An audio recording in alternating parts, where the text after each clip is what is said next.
Good morning, everyone. How are you all doing today? My name is Carlos Carrillo. I am the Executive Director of the South Florida chapter of the Associated General Contractors of America. Um, it's the December edition of our second Wednesday safety session. I want to thank you all for joining us. Incredible response to this month's topic. We've got about 75 registrants for today's event. So, I know it's early. I know it's really cold outside. So thank you all for attending, and thanks to those of you who watch this later on. We're broadcasting live from the Safe Right Solutions Training Center. I want to thank the Safe Right team for allowing us into their facility today and allowing us to broadcast from here since about April, I believe. So they've been very generous with their facility and their time and their resources. So thank you to Safe Right. Someone else who's been very generous with their resources is the team at Kelly Cronenberg.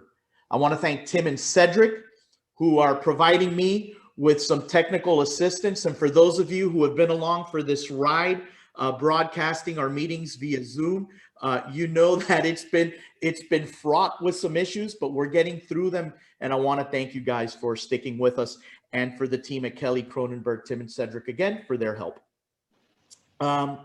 Before we get to our guest today, we have a word from our title sponsor for our second Wednesday safety session, Milwaukee Tools. Milwaukee Tools has been very generous with our safety program. And at a time where we had a lot of unexpected expenses, microphone, camera, new laptop, their presenting sponsorship has been a great help. So that being said, I want to present Milwaukee Tools Area Director, Mr. Uriel Soto. Uriel, please take it away. All right, perfect. Let me go ahead and start sharing my screen here. Morning, everybody. Hope everybody's having a good day. Just want to go ahead and recap, 2020 for us nationally, locally, and regionally with the AGC. So like Carlos mentioned, I'm the territory manager with Milwaukee Tools down in South Florida. So, it's definitely all about the partnership for us. You can definitely see on the left-hand side some of the partnership levels that we are nationally. We're the capstone partner. And we also do support the training branch of the organization as well. For the chapters that do have a talk or support the UBC, we are also partners with them as well. Nationally, we went and supported 6 national AGC events, as well as 4 talk events nationally. And then for the training branch, we're also providing 12 different training centers with power tools, and have been able to attend and participate in 52 different graduation events. It's pretty exciting for us to be able to partner not only with the AGC, but also the other branches across the nation. What's that mean locally for you all, right? So locally and regionally, on the Southeastern region chapters, we've been able to really have high engagement, participating in committees like the safety committees, the event committees, getting involved in the unprofessional committees as well. It's been really successful for us, helped us understand not only the members, but also the organization as a whole, right? Events. In the Southeast region, we've been able to support and sponsor 26 large-scale events. OSHA National Safety Week, we were able to hop on a couple sites with some members, provide some virtual training, and then also do some safety PPE seating as well. And then what's that mean for 2021? Look, at the current moment, we have about 11 different general contractor focused heads in the nation. So we're adding about 10 more in some of our larger markets, which means that AGC as a whole is going to get a lot more support from us in all branches. So our goal for 2021 is connect with the remaining of the 28 chapters in the Southeastern region, sponsor at least 50 or more large-scale events in this region, and then, of course, participate and host more member events along with the AAGC. So that's going to be our goal for 2021, and then our American success rate. Now, I'm going to go ahead and go over a little bit about our MX Fuel, provide you guys with a nice little video kind of going over some of the new products that are coming out. This is equipment redefined. This is battery powered light heavy equipment, so you can cut the cord the gas, hydraulic tools, things of that nature, and work in a safer, more productive manner. We might not have sound, but you will have the video.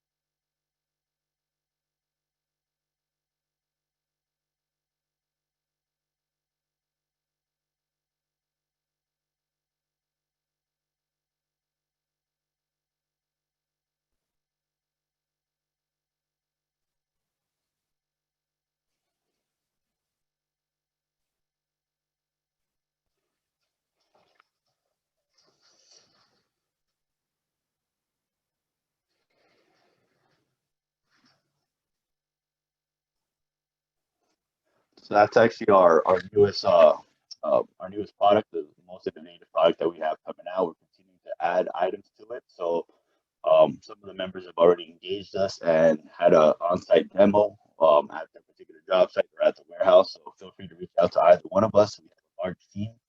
Myself, cover in South Florida, but I do have territorial support from the reps down in Dade County, West Palm, and then also Broward as well. And that's all we have for today. Thank you again, Carlos, for the partnership and allowing us to continue to engage with the safety committee.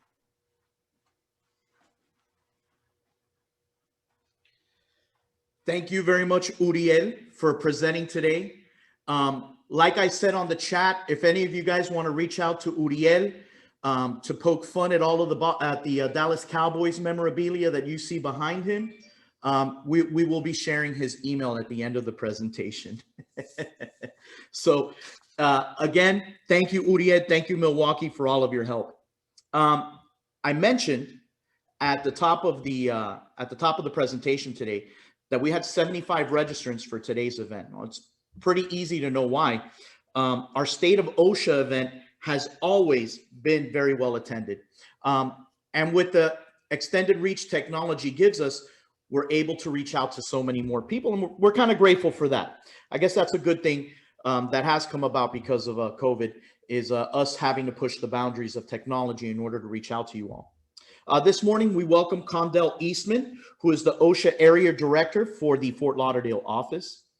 Condell has provided his OSHA update for 3 years now, and they have always provided very, very valuable information for our members. So I'm grateful to Condell and his team for coming out and putting all the data that he's going to present to you together today.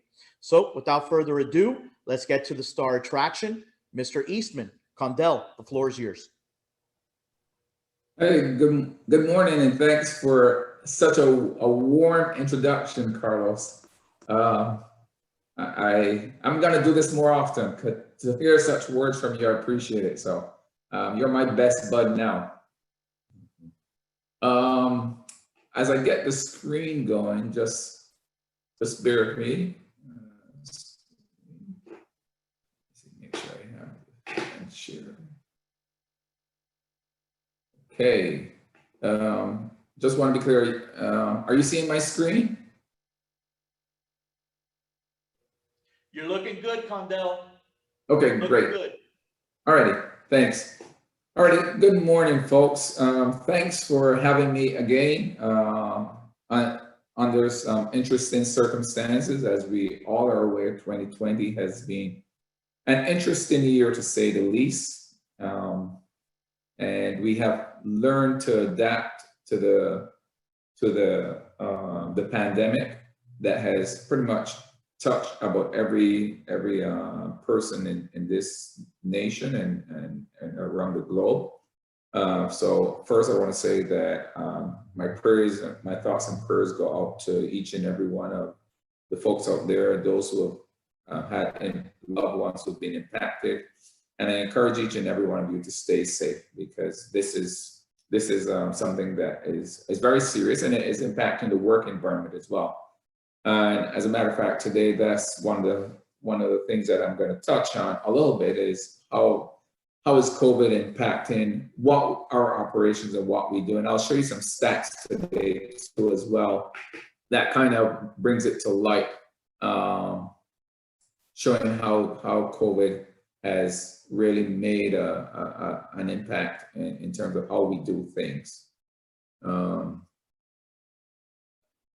I just have to, on the disclaimer, we try to give you as much information as possible, but especially in the era of COVID, things are constantly changing.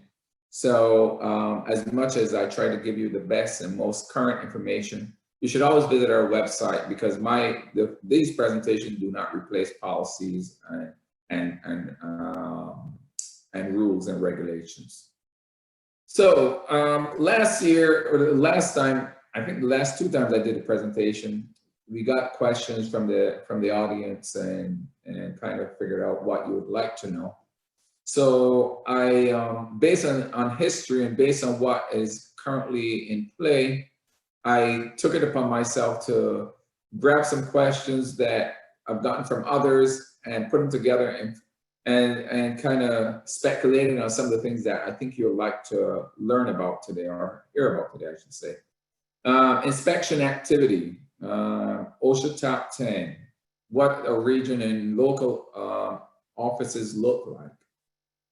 The boundaries, jurisdictional area office coverage and jurisdictional boundaries. I'll give you a peek into something that's coming soon in another couple of weeks or so. Current directives and emphasis programs, and COVID, and touch on what's new. So this is something I've never presented before, but you know, I always say, we always talk about OSHA and Fort Lauderdale and the Florida offices. We have 3 offices in Florida, but we never really kind of given a breakdown on the Region 4, which we're part of, the operational structure of Region 4. And just to kind of go through it quickly, we have the regional administrator in Region 4, and then you have 2 deputy regional administrators, Chris Adams and Billy Kaiser. One is responsible for federal offices. Those are offices that enforce the federal standards, and then you have the state plan offices. You have North Carolina, South Carolina, and you also have Kentucky and Tennessee. But you have the other federal offices that cover Florida, Mississippi, Alabama, and Georgia. And you can see just about each office has an area director, with the exception of Georgia Atlanta East, which has, which I'm actually going to be on a panel today to doing interviews for that position as well. So if you were thinking of applying for that position, it has closed. So next time around, if there's an opening, feel free to apply. Then the Fort Lauderdale area office, you'll notice that this is our management team and our outreach team. We have Virgie Bain, who, sad to say that Virgie's return at the end of this month. It's sad to see her go. We're losing a stalwart in occupational safety and health, and someone who has been a fierce fighter for workers' safety and workers' rights. And we have Jaime Lopez. Many of you have met with him, or spoken to him, or seen him out on the stump. Beatrice Cabrera, and we have a new person who's a supervisor, which is Sylvia Rivera. She got a promotion in October. She was promoted to the assistant area director position. She was actually a compliance officer. She's probably the sharpest of the lot of managers. I know she's smarter than I am, for sure. Sylvia she's a certified safety professional. Has over 20-something years with the agency, started out in Puerto Rico, and has been with the Fort Lauderdale office since 2007 or so. So she brings a wealth of experience to the table.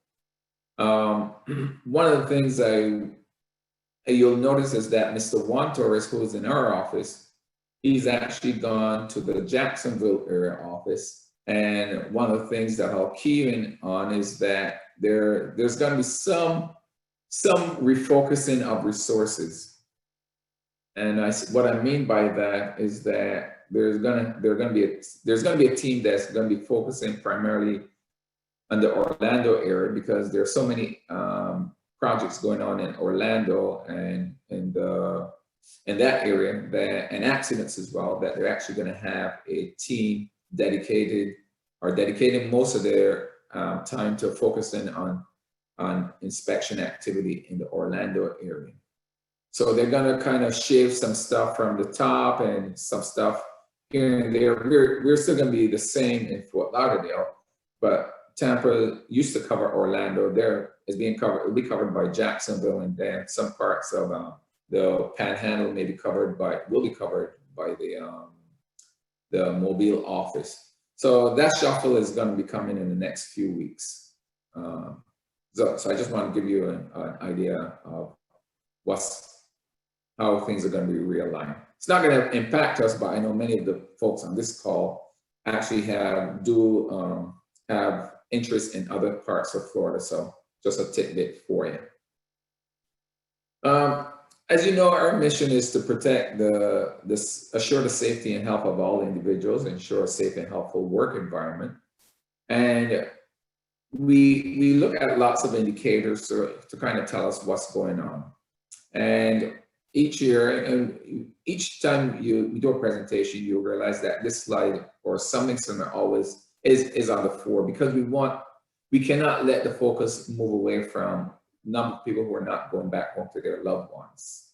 And looking at BLS data, and you know that BLS usually runs a little behind, we saw an increase ever so about 100 or so from 2017 to 2018 in the number of work-related fatalities. So the trend, if you look at the overall trend from 2013, where it was at its lowest for the period in question here, we started to see an increase, and we saw a steep increase from 2015 to 2016.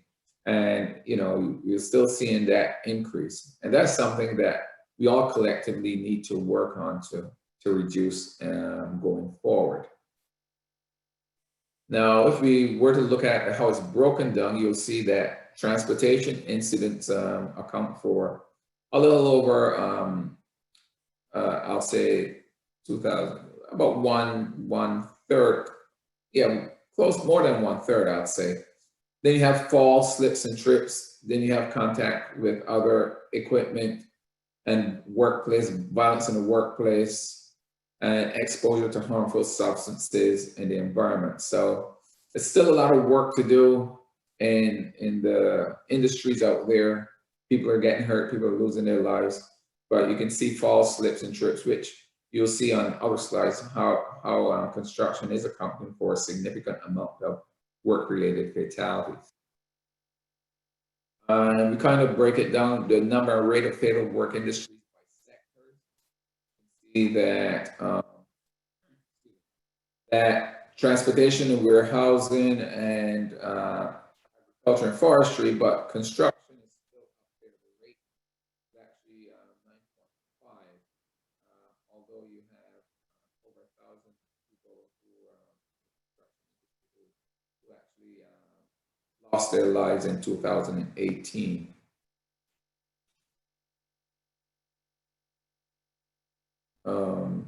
Civilian occupations with high fatal work injury rates. Logging workers, you're talking about a rate of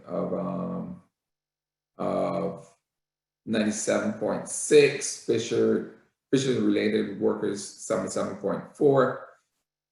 Drivers, sales, and truck drivers. That's an industry that, you know, we worry about a lot, because a lot of these incidents happen with over the road, which covered by DOT for the most part, where people are driving distracted, driving drowsy, driving intoxicated, driving impaired, or being struck and killed by people who are impaired or intoxicated or doing something really silly. I mean, we've done a couple fatalities this year where people have, as a result of driving impaired,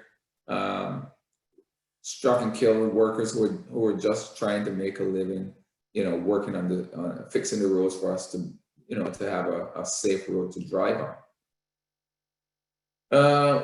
I drilled it down to by office for Florida, And you can see that in calendar year 2019, Tampa investigated 50 fatalities. Fort Lauderdale investigated 41 fatalities. And Jacksonville investigated 18 fatalities. Now, if we look at the current calendar year, which goes from January 1st until yesterday is when the data was run, you can see that we have already surpassed that number. And these are total fatalities. Tampa has 35 and Jacksonville 19. And one of the things, let me go to the next slide because I want to show you the relationship. If you think about these numbers and you go to the next slide, these are the fatalities for construction. What we've realized, and you see our numbers, it's like 19 out of 49, where the other 30 fatalities coming from. And we have done quite a bit of COVID-related fatalities in our jurisdiction, probably like 20 cases of COVID-related fatalities. And that's the driving force behind most of the fatalities that we've investigated this year.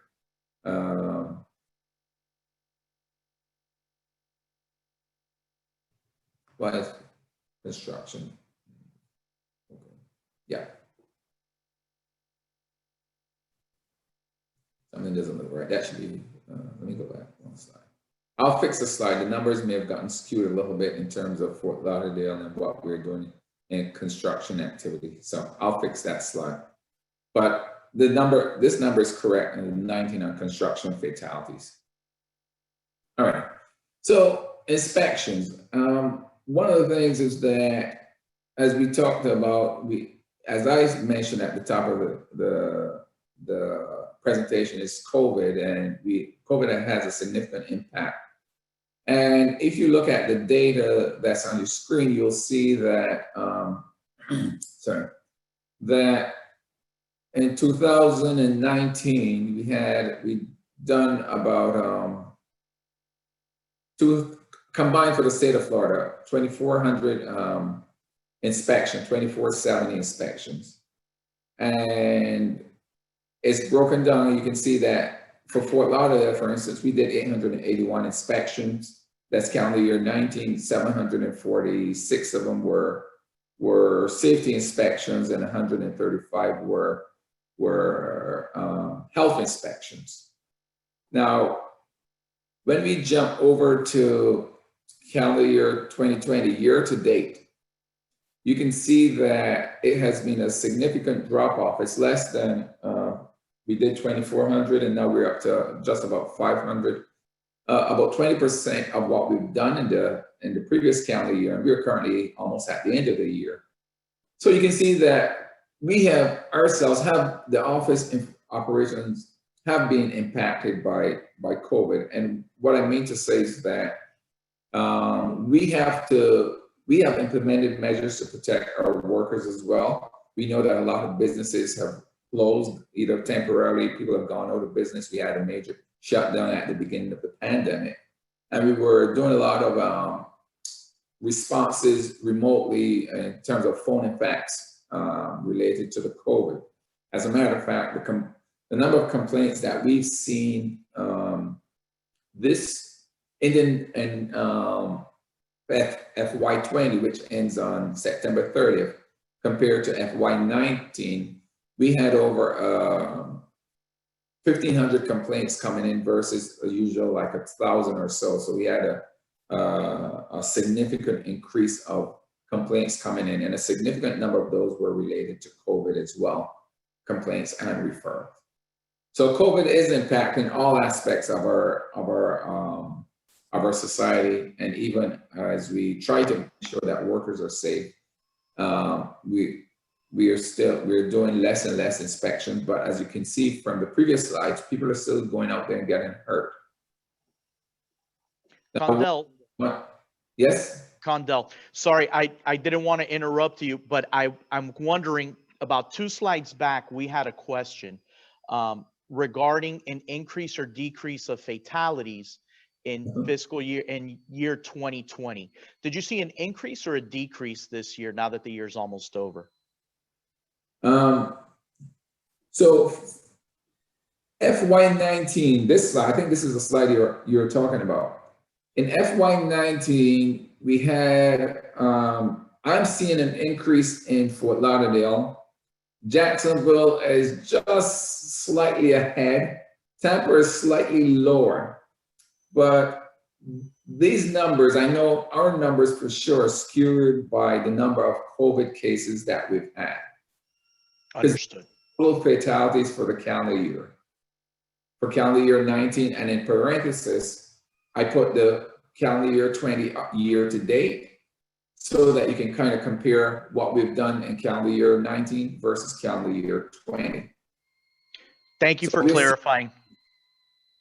No problem. And we know that the increase is attributed partially to COVID, to the number of COVID cases we have investigated. In terms of the construction, I'll have to go back to make sure that this number is accurate, because we're talking about FY19 fatality investigations, and it looks like we're doing the same number of fatality investigations. And if that number is accurate, I just want to double check. If that number is accurate, it seems to suggest that people are still getting hurt, even though, and killed on the job, even though we've seen a slowdown in work activity and a stoppage of work activity for a couple of weeks.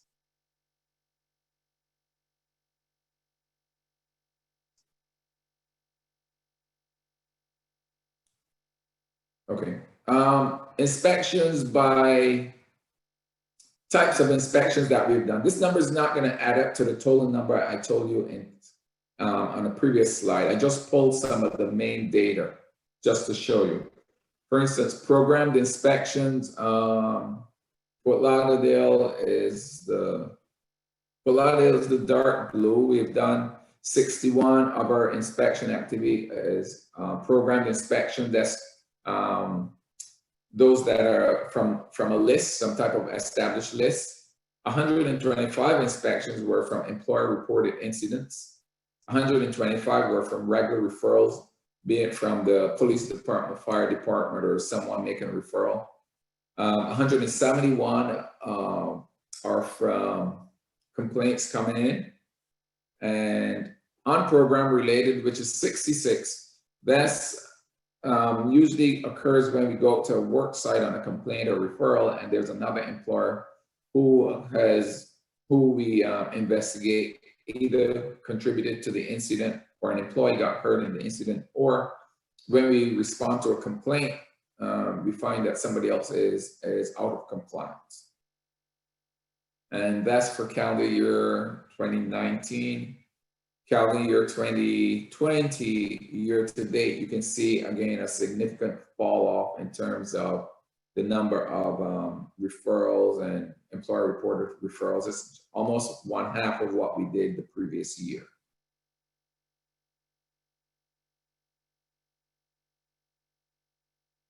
Florida top 10.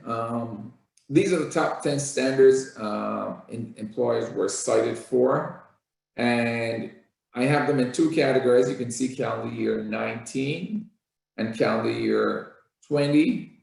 And on the calendar year 19, this is for all sectors. And the right column is construction. You can see that fall hazard is still the leading cause, the leading reason why we issue citations, exposure to fall hazards. And if you look at the top three, you have fall standard, you have the ladder standard, you have the scaffolding standard, and you have the training standard related to falls. And then you have the 1926-20, which is the safety and health programs. And in calendar year 20 for construction, it's almost a mirror image, almost, especially for the construction side of the house. It's up to the 6th item is identical in terms of the top 10. Although it kind of switched around a little bit for calendar year 20. And you can see that respiratory protection, it's up there the same way. 451, We do a lot more. You'll see a lot more in construction. The 451 has bumped up for overall, because a lot of times in our responses, we are responding to those complaints or referrals where somebody has been injured. And I'm talking now in the era of the pandemic. We look at those things that are high priority hazards, high hazard industry. So if we get a call about a trench, if we get a call about a fall, if we get a call about close to a power line or something like that, we're definitely going to be responding and going out to the work site to address those hazards. If you get a call about indoor air quality or something of that nature, we probably would address it through a non-formal process. Again, we're trying to keep workers safe, including our own employees. So we're following the necessary protocols and guidelines to address hazard and try to keep ourselves and the employees out there safe as well and get hazards corrected as quickly as possible.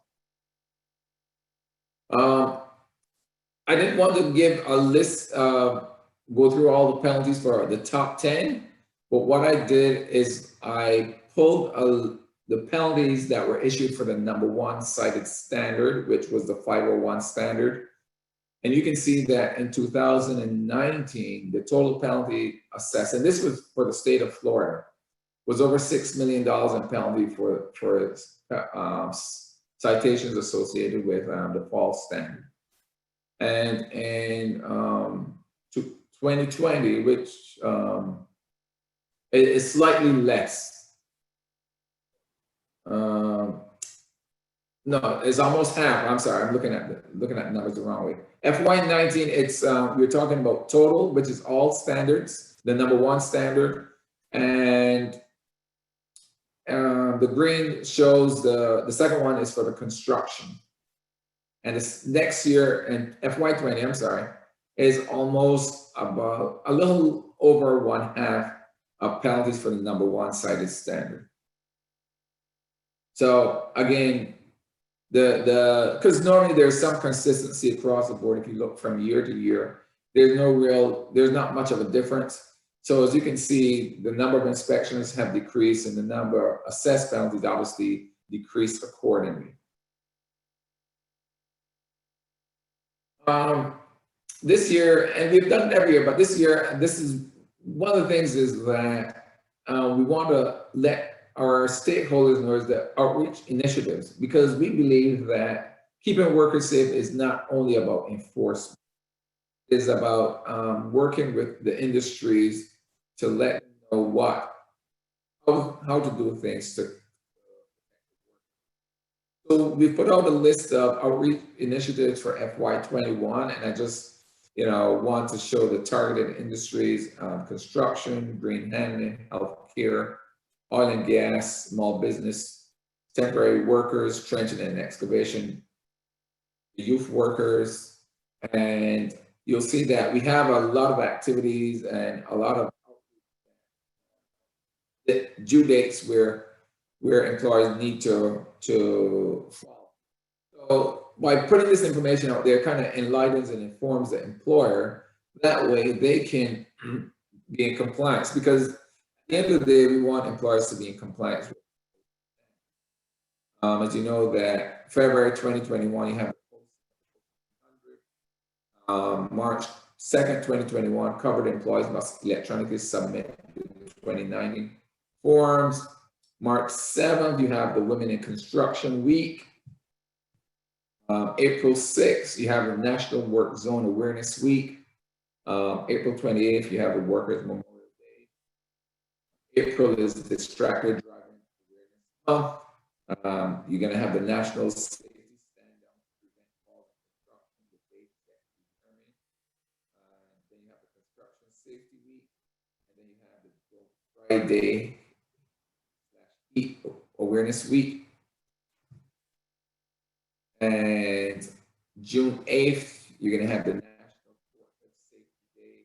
You have the Trench Stand Down. Then you have the National Safety Month. And you have the Safe and Sound Week, and then you have Labor Rights Week. So all these are things that OSHA gets involved in, work alongside stakeholders, the partners, industries, groups, interest groups, because as part of our activities, we want to put the word out, because that's the only way workers are going to stay safe. So once we want to get the word out, and we want you to work with us to get the word out as well and participate in some of these events that is appropriate for your groups and organizations. National emphasis programs. These are still active. I've added Silica, the directive that came out, the enforcement directive of this year. I highlighted the trenching and excavation because that's an agency priority goal. One of the things the agency has seen is an increase in the number of workers who are being seriously injured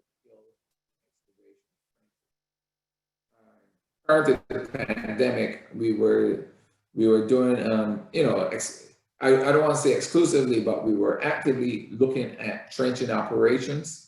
We're still looking at them, but when there's no work activity, you're not going to see anything.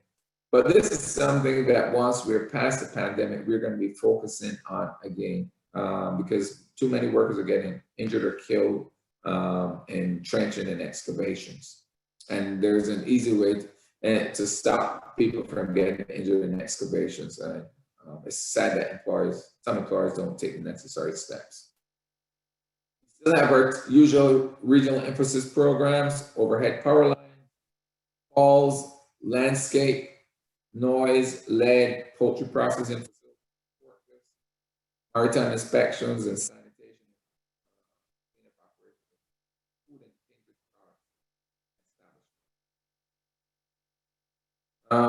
What's new?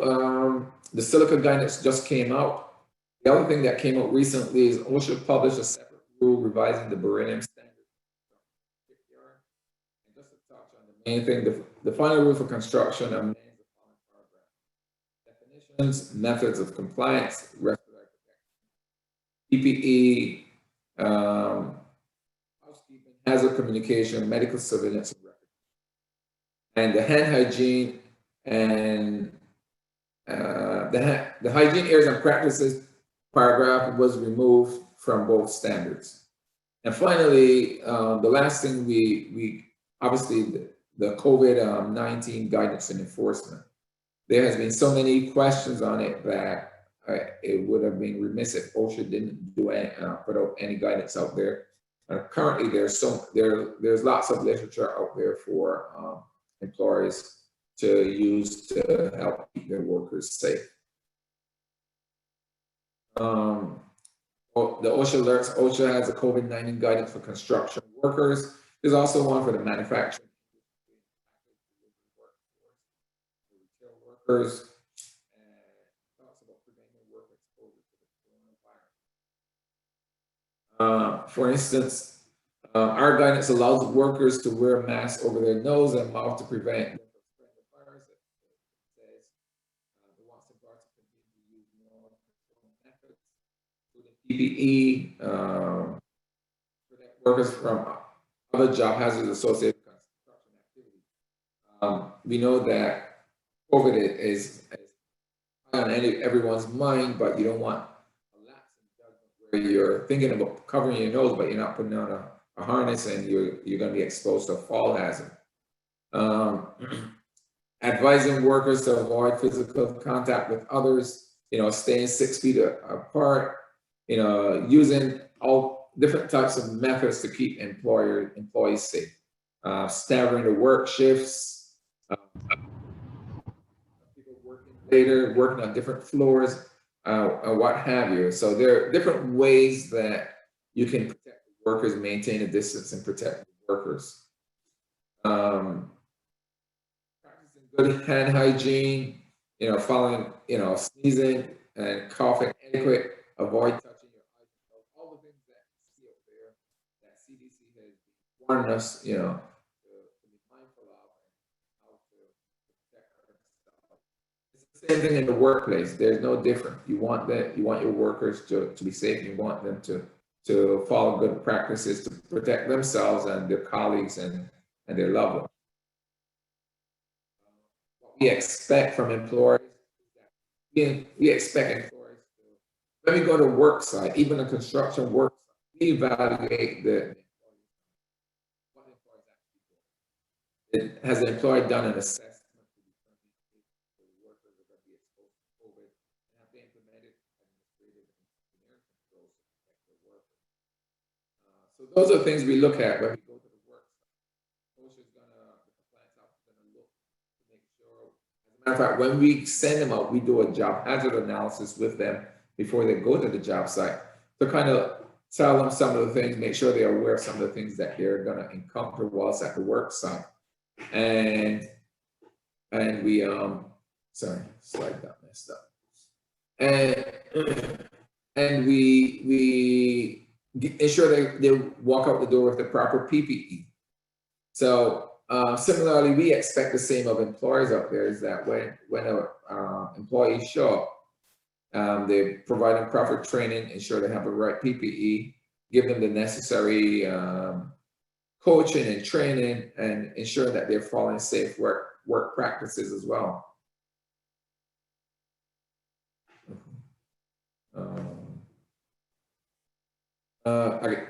And this slide kind of touches on train the workers on the risks associated with COVID. For workers of particular high risk, which in general construction activity, even though we're in a hot zone, these numbers are in Florida. You want to make sure that you identify the sources. If somebody's sick, you encourage them to stay at home. You follow CDC's guidelines of quarantining. You don't want somebody who's sick, who's tested positive for COVID, to be showing up at a workplace and working alongside one of their colleagues who is a person who is at a high risk and without even taking the necessary precautionary measures. In terms of PPE, OSHA standards have not changed when it comes to PPE. You're still required to give employees the necessary PPE for the job. We know that there was a shortage of N95 respirators when the pandemic hit, and but one of the things that we go back to is that PPE is always the last measure of protection. But we know that you always want to utilize engineering controls and administrative controls. And if the job does require PPE, let's say for instance somebody is cutting on stone or some type of material that's silica, you still have to implement controls to protect employees from silica. And if the controls are not enough and PPE is a must, there is respiratory protection out there that has a greater protection factor than the N95s. And those are, you're supposed to consider those as well, as long as you comply with the respiratory protection standard, which talks about implementing a respiratory protection program. Let me see what's next.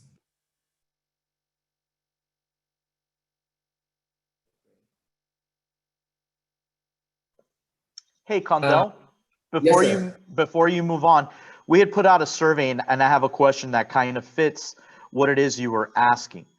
If you give me a second, let me pull it up. Sorry, I'm little technology challenge here. So regarding compliance officers, the question was, do compliance officers have to modify their normal protocols, such as opening conference held outside versus inside the office trailer? And there was a follow-up to that, which is, do the compliance officers get screened or tested regularly prior to visiting various establishments? Is there any confirmation that they're COVID negative, is the question, prior to allowing them access onto construction sites? A very, very good question, and thank you for asking that. First thing is related to the protocols. We have established protocols. We've established a job hazard analysis for our compliance officers, and several of the things that we've done, and some employers would have recognized that, is that one, we are limiting the time we spend on job sites, meaning that we're doing more remotely, such as, you know, sometimes we would say, hey, get me a copy of this document, and you'll, as a contractor, you'll go to the trailer, pull it out, make a copy of it, and hand it to the compliance officer. We are asking employees, no, we don't want hard copies of documents. Can you send that document to me electronically? Also, interviews, where possible, we are maintaining 6-foot distance and asking employees if they either do it remotely over the phone, have the person get a cell number and they sit in their car and the person stand, at a distance, and they do the interviews over the phone. When they're doing the walk around, they walk and maintain a distance from the people that accompany them during the walk around. and all other strategies so that there's limited contact with other individuals. There's going to be some instances where they can't, and we're providing them with N95s for use when they have to be on site. Walking on site, they should always be wearing their face coverings. With respect to the testing and Corona and COVID-19 testing, we haven't, knock on wood, we haven't had anyone who's tested positive because of the measures we've implemented. Even in our office, we have staggered who comes into the office on what days. So a lot of people are working remotely. We've provided with the hand sanitizers and wipes and what have you to clean off. We clean off the high contact areas after each use and before use. And if a person is not feeling well, we ask them not to come to work if they've come in contact with, let's say, obviously they have a family member who was in contact with somebody who has been near someone who has been tested positive. We ask that person to quarantine for the established period of time and make sure they get tested. We don't have a regular testing program, but we do ask people to monitor their symptoms or monitor their, we do contact tracing in the event that they have come in contact with someone who is tested positive. Awesome. Thank you very much. You're welcome, sir.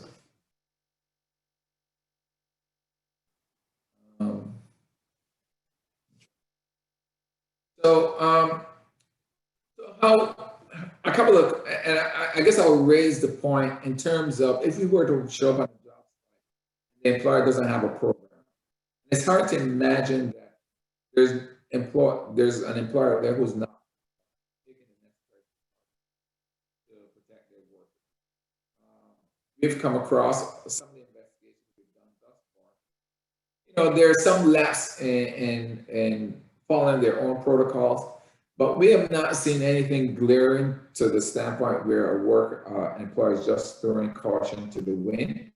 But if we were to come across that, we would obviously use the general duty clause to address any issues related to exposure to COVID that could be covered by any of the other relevant OSHA standards. But again, I haven't seen that in my experience. I know some other areas of the nation, they've issued citations related to that. I mean, we're probably going to issue a PPE citation related to fit testing and medical evaluation, but we haven't seen any blatant disregard for workers' health, which makes me, kind of feel happy about that. Employers are actually most employers are doing the right thing.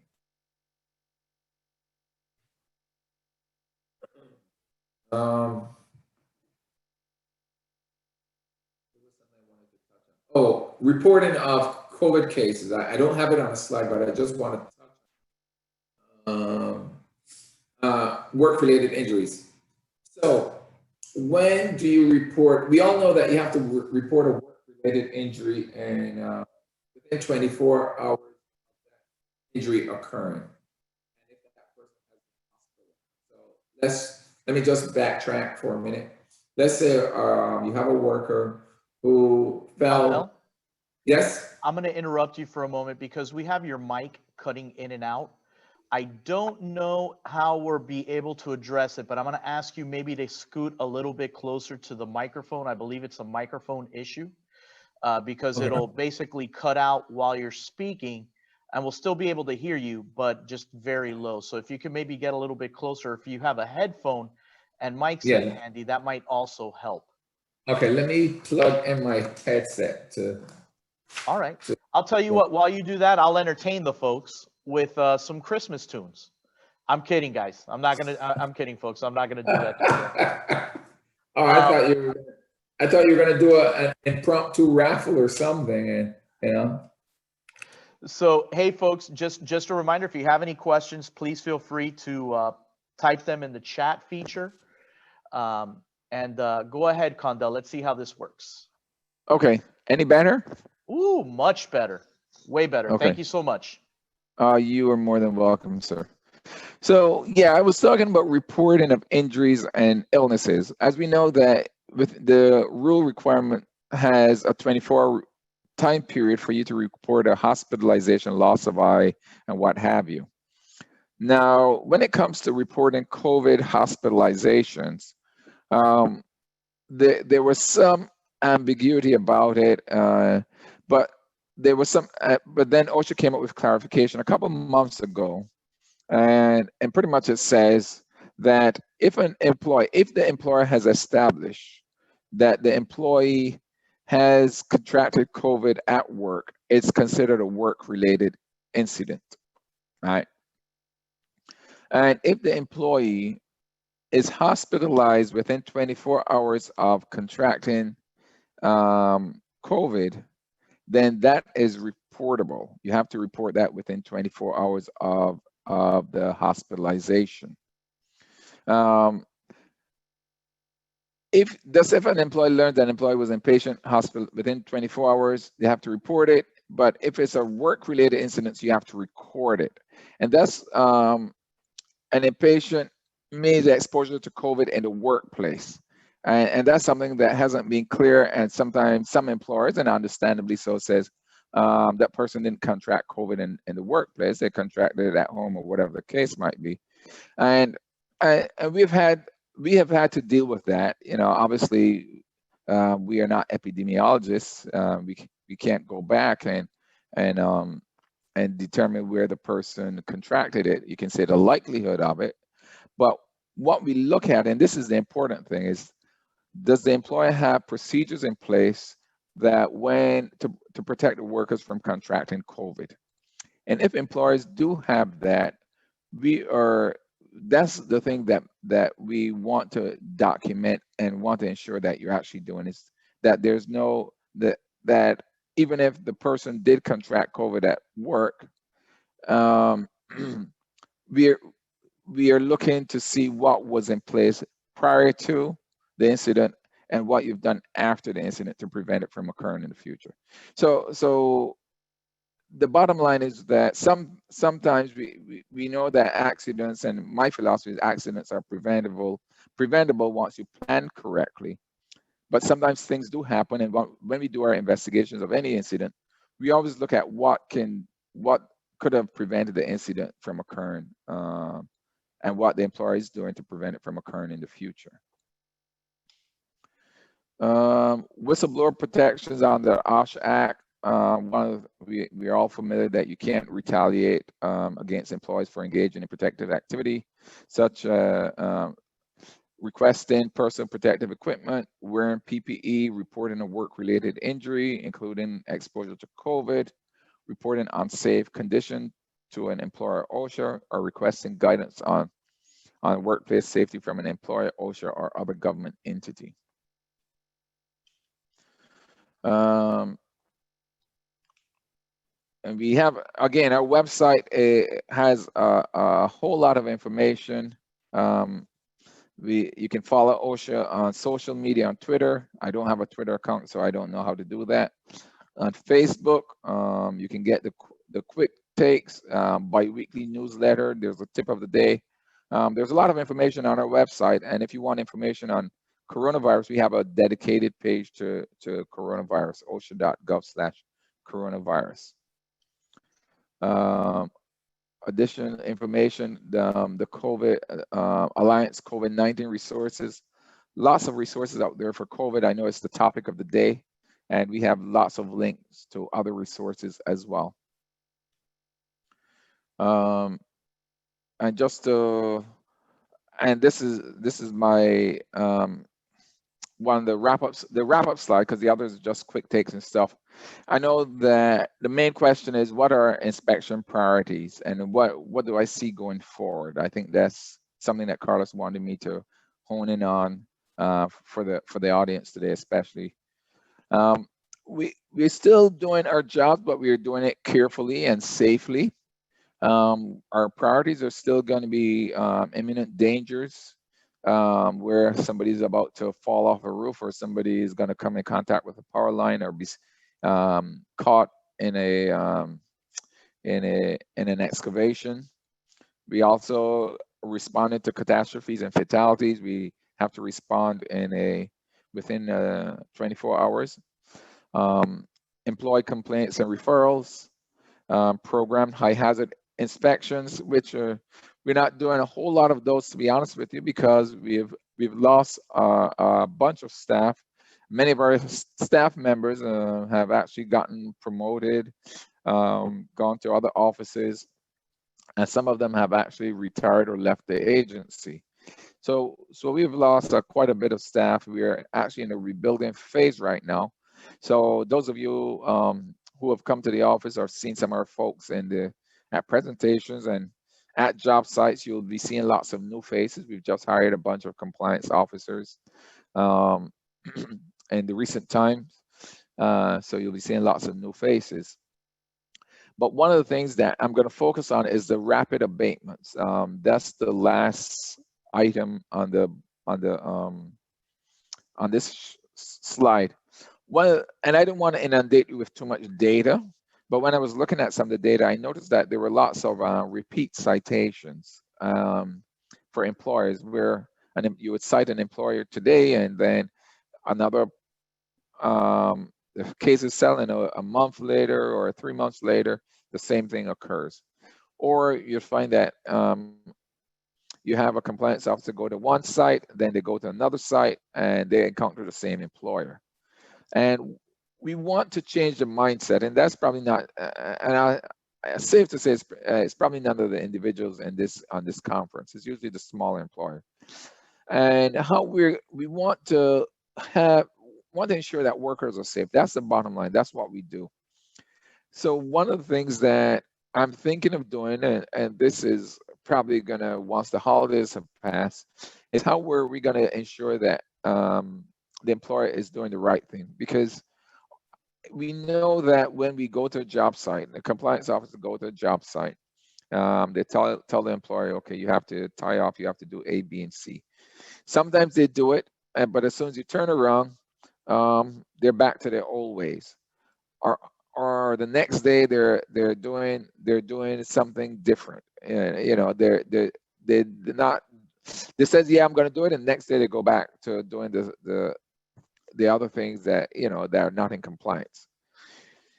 So one of the things I'm thinking of is just making sure that our compliance officers are going back to those sites later in the day or the next day, and actually holding the employer responsible for abatement, giving them a shorter period of time for abatement, because sometimes we give them 5 days or 15 days, and you know, the employer do have their rights. We're not going to encroach on those rights, but we're going to ask that they protect the workers nonetheless, because at the end of the day, it's about complying with the requirements and keeping workers safe. So we're looking at pilot programs or projects to see how we're going to ensure rapid abatement, and how can we ensure that the employer is doing what they're supposed to be doing. And it may require, with limited resources, just a trip back to the site the next day, just to make sure that they are compliant, you know, and possibly writing up the case file right away and issuing the citation and hand delivering the citation the next day or something like that. I'll have to see what we can do, but that's something that we're considering, because with limited resources, we have to try to make the biggest impact on those on those employers who are not compliant, or are not doing the best to comply with OSHA requirements.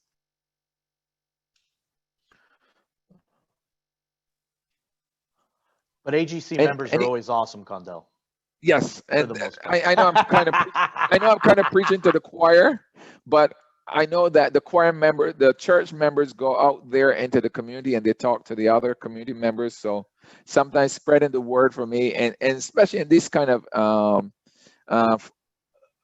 forums, when you're sitting with another a sub or something like that, he says, hey, you better do what you're supposed to do, because OSHA has a plan up its sleeve, and you don't want to get caught. Amen, So sir. That is such a great analogy, because you know what, our members really do preach. So that is a fantastic analogy, Condell. Thanks. yep. So yeah, so that's why I give you these stats, because you can take it back and you go talk to the folks and says, hey, this is the reality on the ground. Because I mean, you're part of this, the group, the folks on this call, you're part of this group and this organization because you want to do well, you want to see the workers work safely, you want to get it right. So but this is the forum that we best can use to make sure that the word gets out, and we thank you for inviting us and letting us use this forum and spreading the word for us. No, thank you for coming. And you're welcome. The last thing I'll say is that, and we're always looking for partnerships. We're always looking to form alliances. So, we're always open to it. We try every which way we can to keep workers safe, and we'll use every tool in our toolbox to do so. And if it means partnering with groups, forming alliances, we'll do just that. Thank you, Condell. Are you ready for Q&A? Yes, sir. Man, you did such a good job answering all the questions that people had asked previously. I only got a couple for you. So, speaking of tools, you had mentioned tools at your disposal. You had mentioned the amount of people that had left your office and the amount of new people coming in. We had several questions regarding staffing and your budget. And I know there's a new administration, but it's going to take a while, right? The new administration doesn't come in until January 20th, and it'll take them a while to propose a budget and bring someone in for the DOL. What's your staffing look like now? And with the current budget that you have in place, are you looking to bring in more people? Good question. Whenever there's a new administration, I always give the caveat that even though the administration changed, the mission remains the same. How we carry out the mission may change at the direction of leadership, upper leadership. But you're right that we still probably a month and a little bit away. Plus, once the new administration comes on board, they have to set their policies and agendas. So it will take a while for us to know what their focus, how they're going to focus our resources. I mean, I've seen articles out there on what they're going to put, direct the resources to and what have you, but nothing is official until it's in black and white. That being said, our budget, we don't know, because come Friday, I might be out of a job, because there's no budget. And I don't know if people realize that once there's no budget, essentially the federal government shuts down. Most of our workers are furloughed. There are just a few individuals that are actually sitting in the office taking calls and what have you, and we would only respond to fatalities and accidents and imminent dangers. Other than that, the other people are furloughed. We hope it doesn't come to that, but that's one of the challenges of not having a budget and working on the continuing resolution. Our budget, typically our budget is pretty level from year to year, just looking at it historically. Our staffing levels, we should have 24 compliance officers in Fort Lauderdale. I mentioned earlier that there's some reorganization within the state of Florida and how the resources are going to be targeted. So this conversation was going on pre-pandemic, and the pandemic has actually ground most of the HR stuff to a halt Plus now that we have an incoming administration combined with a continuing resolution, we are not doing any hiring at this time, but I assure you that sometime in the very near future, once things are in place, we'll be hiring quite a few compliance officers. We'll be looking for safety specialists. We'll be looking for safety engineers and industrial hygienists. Because we have one person who just retired or retiring. Virgil's retiring, so we're going to be looking for someone to replace her as well. So we're probably going to be hiring about 6, 7, 8 compliance officers once we get clearance to hire.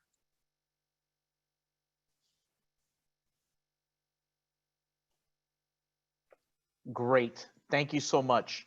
I had a question lined up from Jose Bobadilla, and I actually have opened up his microphone. Jose, go right ahead, Jose. All right. Hi, Condell. Thank you so much for all the information. Definitely beneficial for all of us. One clarification I wanted to ask, when you were going through the fatality numbers for fiscal year 2020, I think you mentioned that there's been an increase in fatality investigations due to COVID-related deaths in Florida and in the Fort Lauderdale area. Is that, specific to any industries? I would imagine maybe healthcare worker. You're absolutely right, sir. Yes.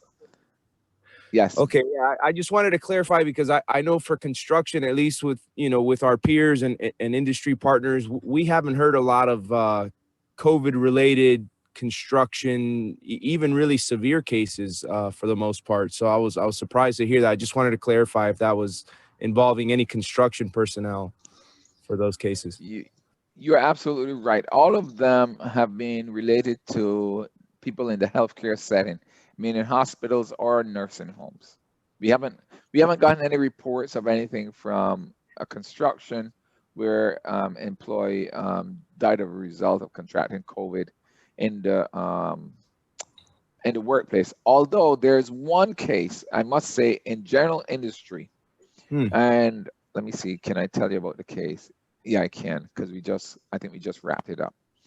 This was a case where an employee, you had a supervisor. It's I guess a floor manager and a supervisor.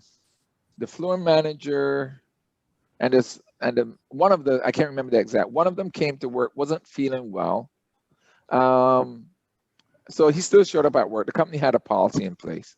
So he showed up at work. He thought it was something else. He showed up at work, wasn't feeling well. And his supervisor showed up at work as well. Showed up at work. They interacted like they normally do. Sometimes he would go into his office, talk to him, he'd have close contact. They were supposed to wear their face masks and what have you. I guess they did sometimes they didn't. He wasn't feeling well. And then a couple of days later, the supervisor wasn't feeling well. And lo and behold, the supervisor works there with his family member. I think it's a son or so. And they'd commute back and forth together. So we ended up where you actually had the first person who contracted it outside of work, but still showed up at the workplace and spread it to the co-workers. So, and our subordinates, so to speak.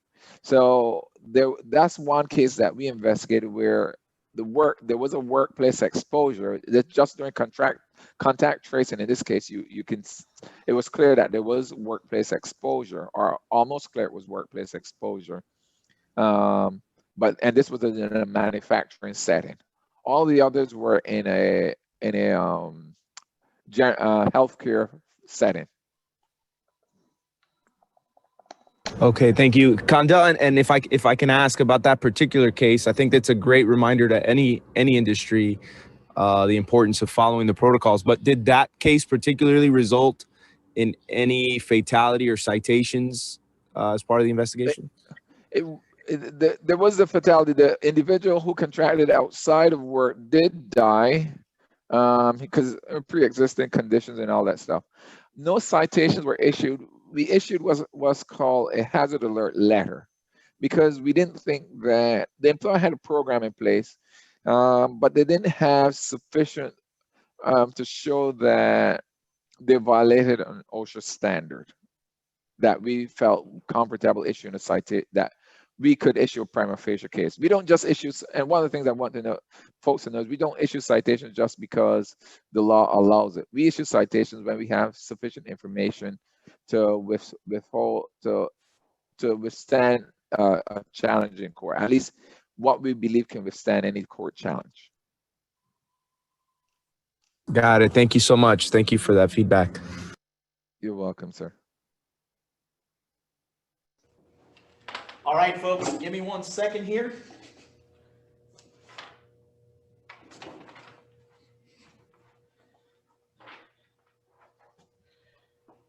I am my own cameraman. Condell, thank you very much for joining us today. We appreciate having you here on the session with us. You're welcome, sir. Let me just make sure. My screen is not showing, is it? Okay, I think we're good. No, sir. I went ahead. When you put your, we saw your computer, so I went ahead and canceled it. Okay, thank you. You got it, sir. So everyone, again, thank you very much for joining us. I have just a few quick announcements. Next month's safety session will be held on January 13th. And very timely, we'll be discussing OSHA record keeping. So don't miss out. Another very important announcement. We at South Florida AGC have been hosting an event via Zoom called our Amateur Sommelier and Construction Expert Series. This month's is a little bit special. This month, we're hosting a bourbon tasting, and that's being presented by A&P Air Conditioning. Not only are we doing a bourbon tasting, but all of the proceeds from this event will go to benefit Feeding South Florida. We're all very lucky that our industry didn't get shut down, but a lot of folks around us weren't so lucky. So we want to make sure everybody has plenty of food on their table if there's a need, and working with Feeding South Florida is how we're doing it. If you go to our website, sfagc.org, and go to events, you'll be able to see it. It's $100 for a bottle, but we're really asking you all to make a donation, make an additional contribution. What's really cool is that we've had a lot of our members make $1,000 contribution. And we hope that you get in the spirit of that and make a contribution as well. You'll see all of their names on the website when you go on it. So please participate, get yourself a very cool tasting kit of bourbon, get yourself a good bottle of bourbon, and hang out with us for the evening. What else can I tell you? A couple quick announcements. We've had a couple changes on our safety committee. First off, we had a member go on, and for next year we'll be missing him, but I know he's going to be he participates in our safety sessions, and that's Phil Nana. Uncle Phil, thank you so much for all the time you've given us. We appreciate it. So Phil moved on and he made way for 2 new members of our committee. And I want to say thank you to those new members for being on. We had our first meeting with them last month. And that's Ian Schwartz of Styles. Thanks, Ian. And Jose Bobadilla of NV2A, who we found out today has a great voice for radio. So thanks for doing that, Jose. Other members of the group who I'd like to thank, especially for working with us in this difficult year, is Deborah Hampton, Mark Leon, Enrique Sequeira, and Brian Cardona. So thank you all very much. Another cool thing the committee's doing, by the way, if you are a member of the AGC, you'll be getting invited to a special LinkedIn safety group that'll be safety directors and folks that may be COOs to come in and talk safety on our LinkedIn through LinkedIn. So you'll be seeing invitations for that come out. Other than that, thank you to our sponsors today, Milwaukee Tools, Kelly Cronenberg, Safe Right Solutions. Thanks to Condell. And thank you. Have a wonderful holiday season. If you're celebrating Hanukkah, 8 crazy nights start tomorrow. I'm right there with you. If you celebrate Christmas, Merry Christmas. If you celebrate Kwanzaa, Happy Kwanzaa. And if you celebrate Festivus, may you have fantastic feats of strength. All right. AGC's Second Wednesday Safety Session signing off for 2020. I look forward to seeing you all in 2021. Thank you and have a great, great, great day. Bye-bye, folks. Happy holidays. Happy holidays. Thank you.